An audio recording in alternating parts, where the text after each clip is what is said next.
In this programme, I'm looking at how people lived around the mill when it was still a working business, and how people are living there now in its retirement. Nancy Bly is the last of the family that lived in the mill house when the mill was working. I invited her back to the mill to recall her country childhood and changing times. Nancy, you must have had a lovely doll in that pram, did you? Well, I really can't remember, I'm afraid. It's a little too long ago. So don't ask me what it was called, because I don't know.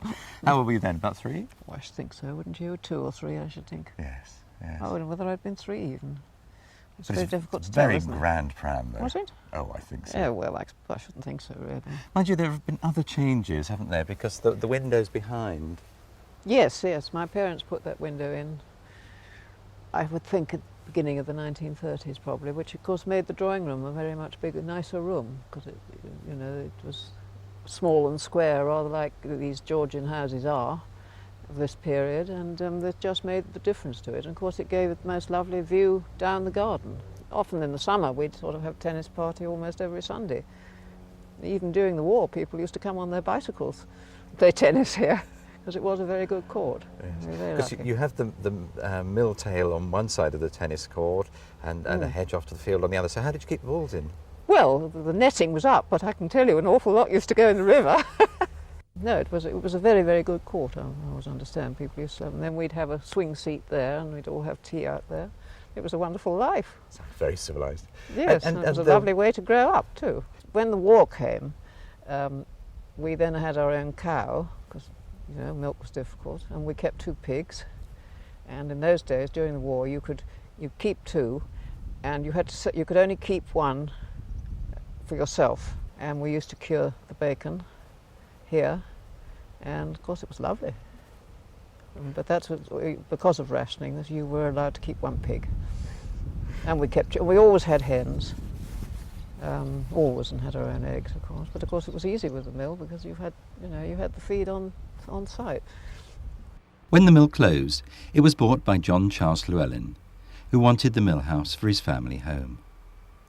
I asked his son Charles if he'd had a boat as a child on the mill's waterways. Well, we had a little hardboard one, sort of shaped like a wedge of cheese, which actually I didn't make. I actually found it. It was a wreck at the Mary Celeste, if you like.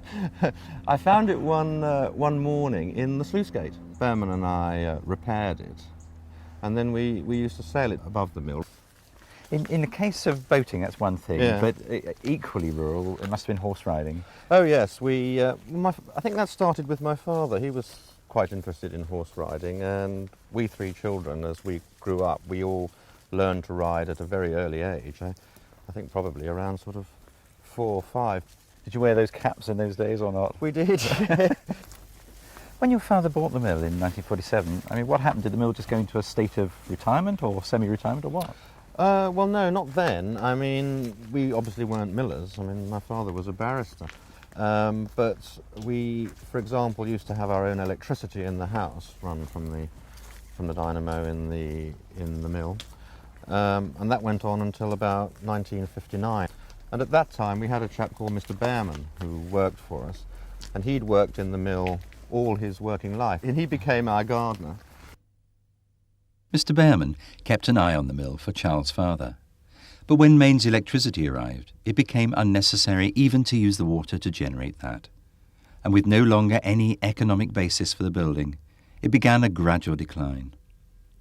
Windows became broken, and an air of dereliction took hold. This was happening all over Britain, as competition from the major millers was causing the last few remaining country mills to shut their doors. This mill was to lie dormant for nearly 35 years.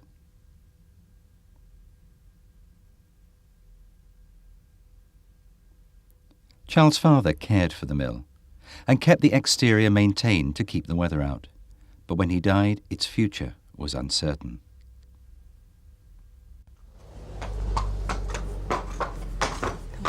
But suddenly, there's a clatter of horses' hooves in the stables, as once again there are new people living at the mill house. Good girl. But what was the attraction of an older property?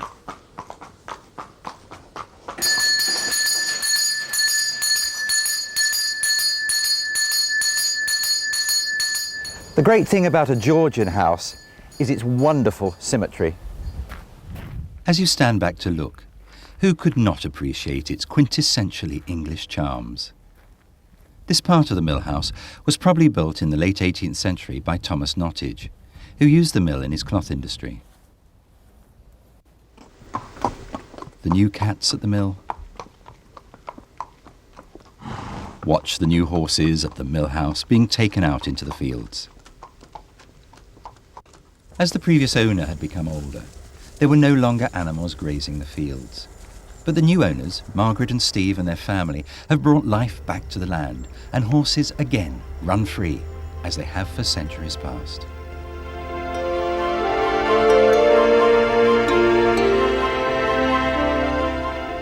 I've got to be really careful how I'm walking around up here, because it's a whole warren of rabbit burrows everywhere. And the reason they're here, that although this hedge is once again quite thin in width, a proper hedge size, what had happened by neglect over many years was that it just got larger and larger and larger, and it was about 40 feet wide. And because it was just a whole series of outgrown shrubs, it was like a mini wood. And the animals, had they been on the inside, would have easily got out onto the road, and that would have been hazardous to them and anybody passing by. So what's happened here is the traditional landscape has gradually been brought back. And although this is a bit of a thrown together laid hedge, because a whole lot of the saplings were of different ages and sizes, at least it started the move back. And how you lay a hedge is quite simple. You take a sapling and you cut it through with a bill hook, as has happened here last year. But by coming and looking at one that's a year old, you can see how you're getting the new growth coming up. You haven't severed it at the base, you've just bent it over. And these new shoots grow up as these other ones are through here, and they make a living weave in the hedge. And that weave makes it really a very solid, stock-proof hedge. I mean, at the moment, as they're woven over, I would have difficulty getting through here, but perhaps a horse could. But the stronger it gets with all of the natural weave, then it becomes really very, very firm, and it would take a tank to get through then. Although not his main job, Steve is determined to run the millhouse acreage in an efficient but traditional way. Life is returning to the old hamlet.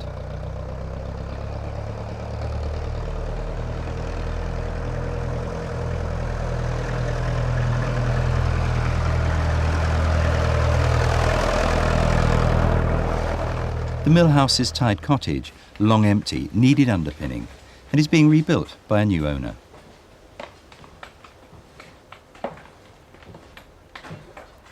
The barns behind the mill were on the point of collapse. They belonged to the adjacent farm, but historically had been part of the mill's outbuildings and are being converted into homes. The work is nearly finished, but it's been a labour of love for owner Bob Pettit. Intriguingly, this barn had been cobbled together a long time ago when a 16th century section had been added to a 17th century barn. I mean, this section here, this didn't fit. This was 2 foot out that way, and the other side was a foot out that way. Oh, right. And I had to stretch the back of the barn.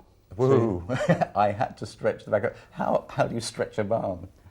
Well, it's easy, really. You put it on sleepers and rollers, and you sort of disconnect it. Right. And you move it by roll, by lever. So you're saying the whole building is slid? Yes, both ways. Or rather, you slid. That's right. Yes, that's right. Opened it out. Right. To accommodate the centre section, so that these now tie in with these beams. So the old bodge you've corrected, really. You've now fitted properly the older building and the newer building together. That's correct, yeah. Well, we're standing on a wonderful floor, aren't we? It is. It looks a lot better than it did originally. When we first started the barn, the cart tracks in it had broken most of the bricks, in 2 tracks down the centre. And then the farmer, in his wisdom in later years, decided to concrete over the lot and level it all up again. So I found a few odd bricks and suspected there might be a brick floor underneath. Suspected? It's tremendous. I broke all the concrete up very, very carefully and saved the bricks and relaid them. Well, credit to you. I mean, it's a wonderful job. It really is very lovely. Both barns at the top of the mill's Tenterfield had been in a precarious state, and Bob bought and converted both. He sold the second one to Derek and Jenny Price, who as designers appreciated its structure. But we wanted to live in a working building, and that's what the barn was. It's got better proportions, it's got more space. Nice for a building like this to come back to life, you know, and we're just going to be part of that. I think it's a few hundred years old. It'd be good to see our name in its history somewhere. By being renovated, it's you know, it's not exactly as it was. I think Bob captured the spirit of the place very well. That's what we like. Yeah. It had ceased to be a working barn years ago, and as its farm had been sold, it had no role or future but collapse. But now it's a house for people who love it and its traditional landscape. But the meadow's been absolutely stunning this summer, hasn't it? Yeah, this year's been, yeah, it has. I can't claim responsibility for that. And nature did all of that, but it's been very nice. But wonderful. I mean, the butterflies have been terrific. Yeah, yeah. A surprise to me. I mean, you know, in the business world, you spend your day whizzing around, you don't see these things. And when I do get time at home, there they are. It's great. Very lucky. Newcomers are often criticised for being newcomers, but the hamlet's new people are ones who have chosen to move here to keep the landscape as it is, and who love the old buildings and have brought life back to them. While the other half of the Tenterfield that remained in farming changed to arable, it is Derek and Jenny that are managing it as it used to be, with huge benefits to wildlife like this painted lady butterfly.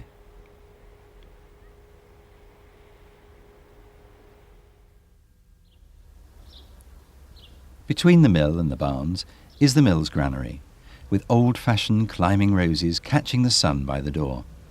It's quite different to when Bob and Valley Hudson first saw it. It was an April morning, wasn't it, when we came along and Yes. saw the building. Yeah. Walked in the old door, saw the building absolutely full, wasn't it, of junk really. Top floor full of hay, cobwebs, well... Lace curtains, really, Yes, weren't they they? were, Like weren't black they? lace Cobwebs. curtains. We've wanted to live in an old building for probably something like 20 odd years, and we've always wanted to convert something.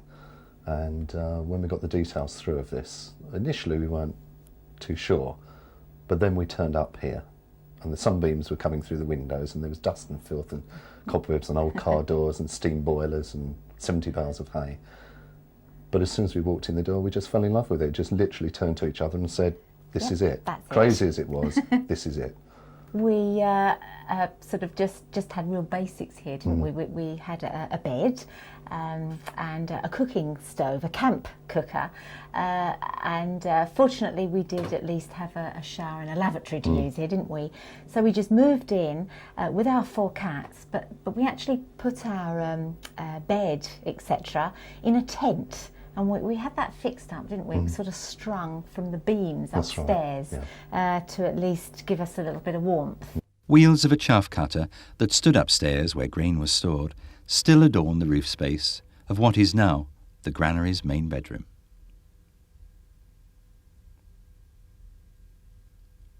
The foot of the stairs rests on a stone that's thought to have been part of the old manor house found at the granary during building work.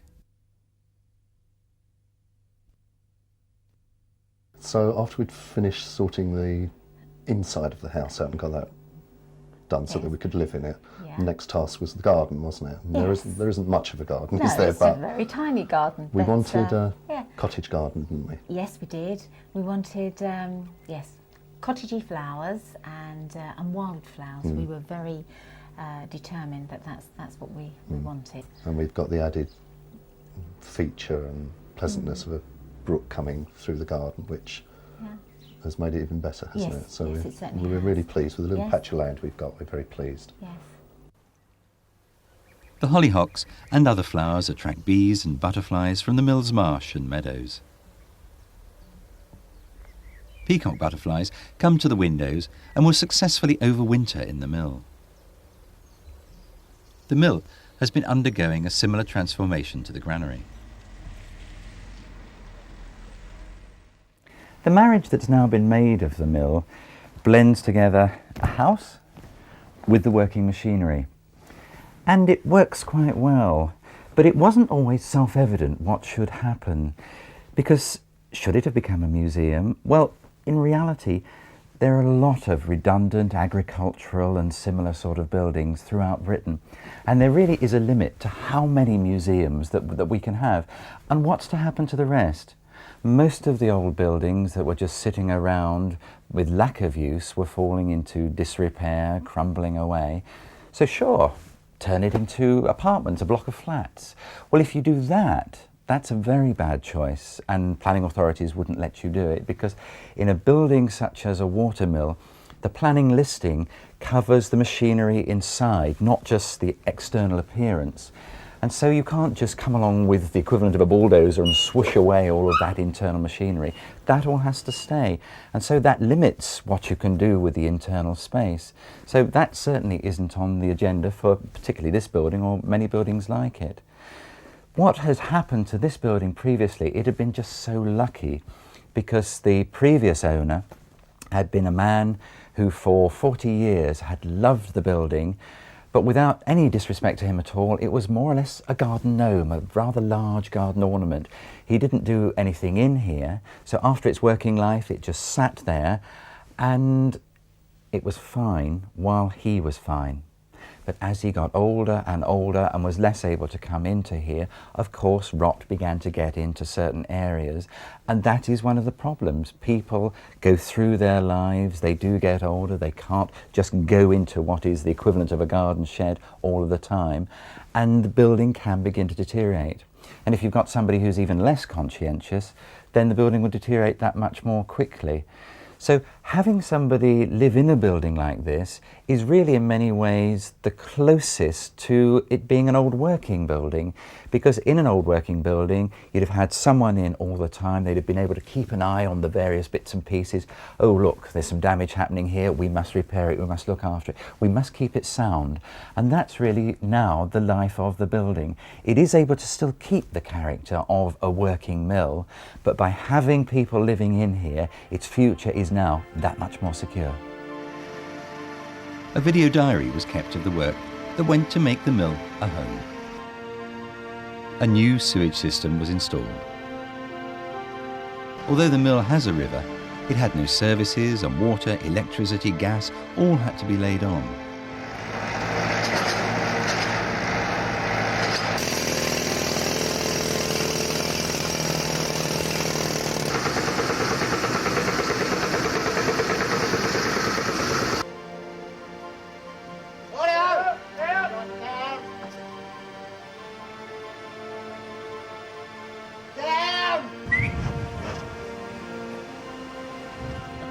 New windows were hoisted up, some windows were put back where they'd been boarded over before, some windows were put in to make bedrooms out of grain bins.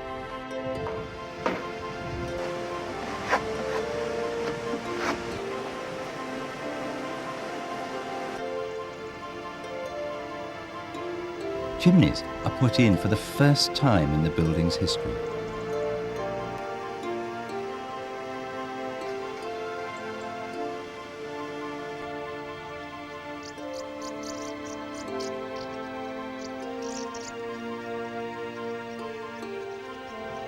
It's necessary to use large-sized copper pipework.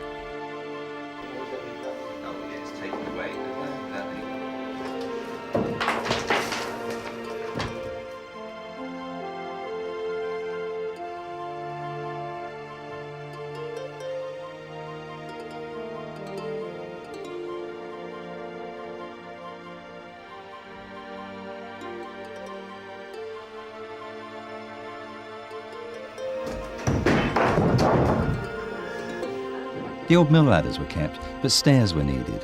An outside metal fire escape would look dreadful here. Fortunately, one section through the mill was devoid of machinery. There'd been steam-associated machinery before the First World War, but no longer, so it was possible to cut through where the stairs would go. Most of the wood cut away was used elsewhere in the building.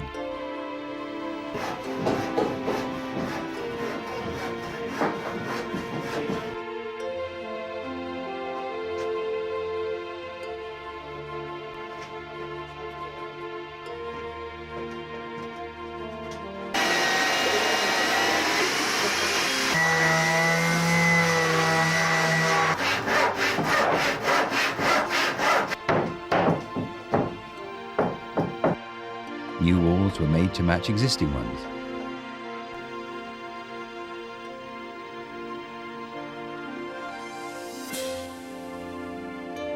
The county historic planners were involved to establish the best option.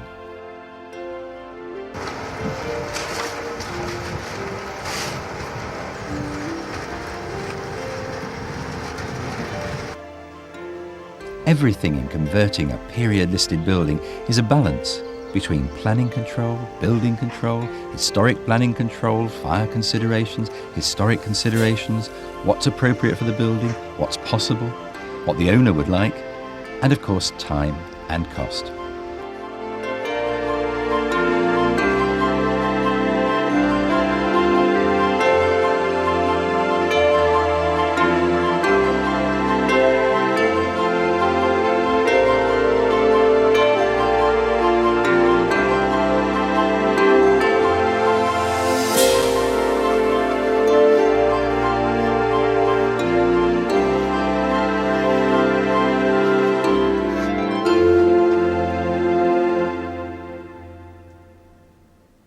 With a project as large as this one, in a building as large as this one, of course it doesn't all happen in one go. It's something that happens gradually, piecemeal, bit at a time. So it is great when things begin to come together and you go out of chaos and you start seeing rooms formed, a shape appearing. And this is now a finished bedroom, and it was a corn bin. So you've got that feeling of, although it is a room, you've still got really the working building. And this is the ladder by which the men used to come up and down and move in the bins.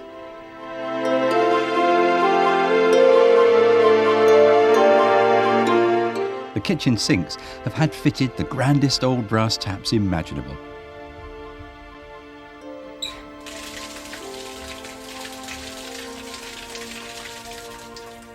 The mill's new kitchen feels like a comfortable old farmhouse. It's large and generous.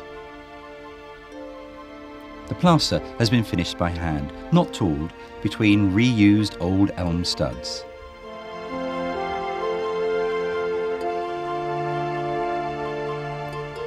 In the bathroom, an elevated platform now supports a cast iron bath, which, like the radiators, is an original, not reproduction, in a policy to use materials that could have been put in when the mill was still working, had it been converted then, so home and machinery harmonise.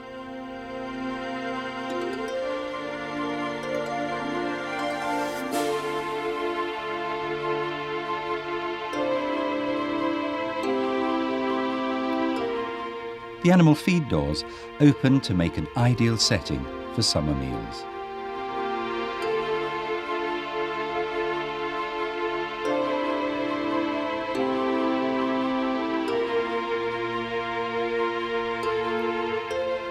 There's probably been a mill here since before Doomsday. I'm aware that over that time, no one before may have lived in the mill itself, only in the mill house. Yet the changes caused now are no greater than many that have happened in the mill's past. The milling family used to sit round this table, on these chairs, so less has changed than might seem. And work is underway to excavate and free the turbine again. So how wide is that turbine edge then, the diameter? Well, there's a shaft there, look. Right. Where my hand is now, that's the edge of the turbine. Where the nut is. But that's only No, what? it's got to be wider than that, Pete. It ain't. It is, it's got to be They wider. go straight down then. It's got to be, Pete. They ain't. There's I suppose nothing- that the maximum width it can be is from the shaft to the back wall, isn't it? Yeah, it can't come this way. So That goes round there. Then it comes over to where the opening is.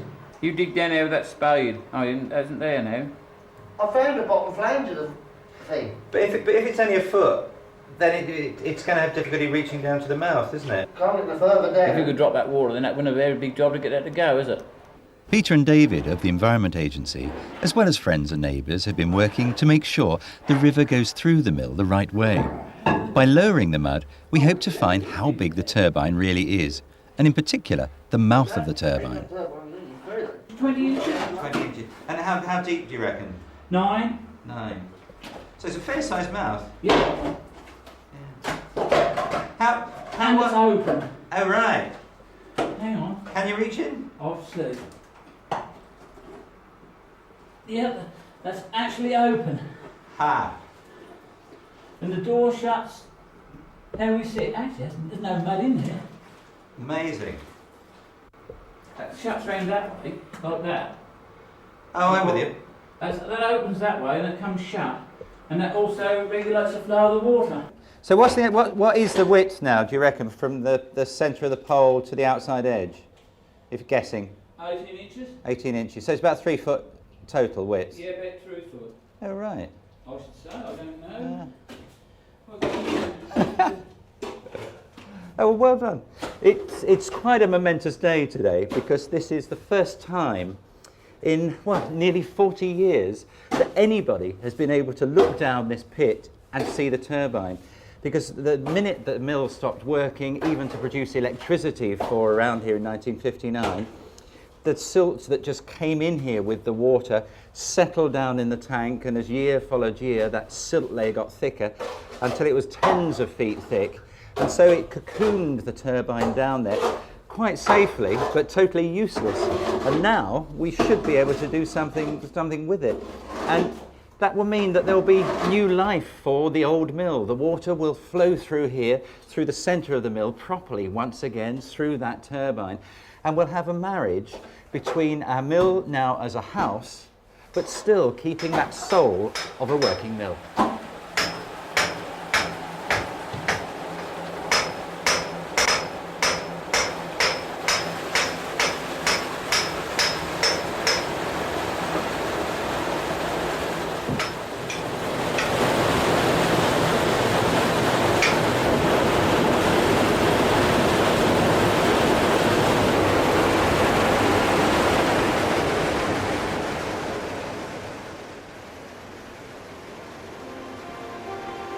The mill has had many lives: a fulling mill, a grain mill, an animal feeds mill, and after lying empty, its new economic basis to its life, a mill that is also a home.